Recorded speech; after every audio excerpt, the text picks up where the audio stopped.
E agora há pouco, o presidente Lula se manifestou numa rede social sobre a medida de Trump. A Délis Ortiz traz as informações ao vivo, direto de Brasília. Boa noite, Délis.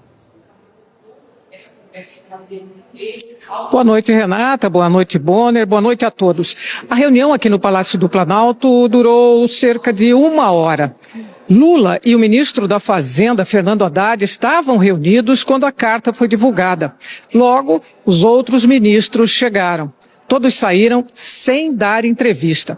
Agora há pouco, o presidente Lula publicou numa rede social que o Brasil é um país soberano, com instituições independentes, que não aceitará ser tutelado por ninguém.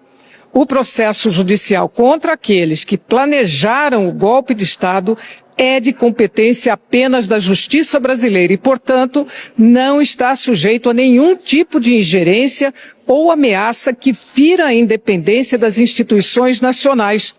Lula afirma ainda que, no contexto das plataformas digitais, a sociedade brasileira rejeita conteúdos de ódio, racismo, pornografia infantil, golpes, fraudes, discursos contra os direitos humanos e a liberdade democrática. Que no Brasil, liberdade de expressão não se confunde com agressão ou práticas violentas. Para operar em nosso país, todas as empresas nacionais e estrangeiras estão submetidas à legislação brasileira.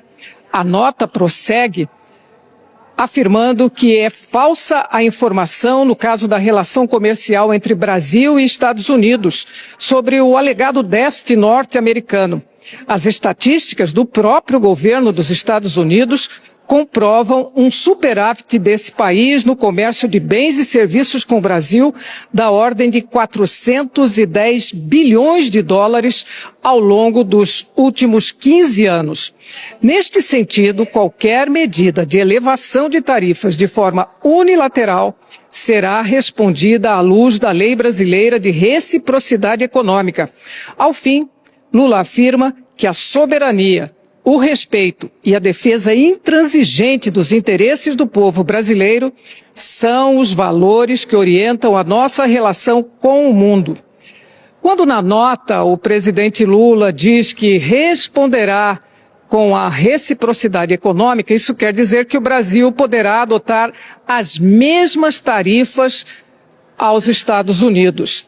Poderá impor as mesmas tarifas. Lembrando que na carta de Trump, ele já tinha dito que se o Brasil adotasse a reciprocidade, ele também aumentaria suas tarifas.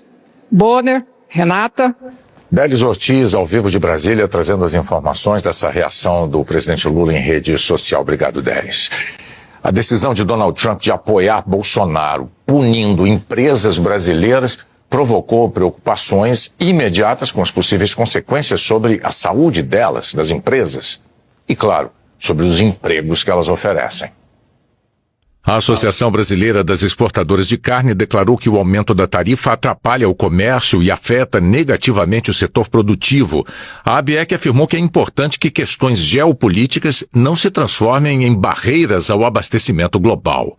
A Frente Parlamentar da Agropecuária afirmou que haverá impactos no câmbio e consequente aumento de custos de insumos importados, que isso afeta a competitividade das exportações brasileiras, que a diplomacia é o caminho mais estratégico.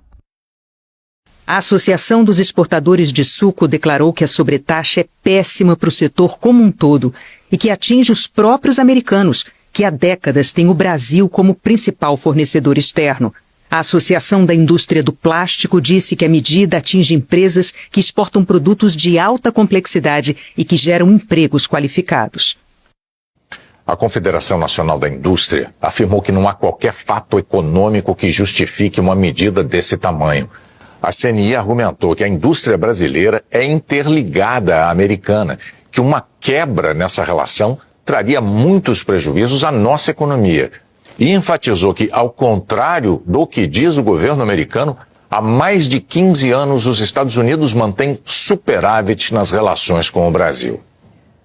O mercado financeiro já estava fechado quando as medidas do governo americano foram anunciadas. Mas a expectativa que já havia de uma retaliação comercial americana pressionou a cotação do dólar, que fechou a R$ 5,50.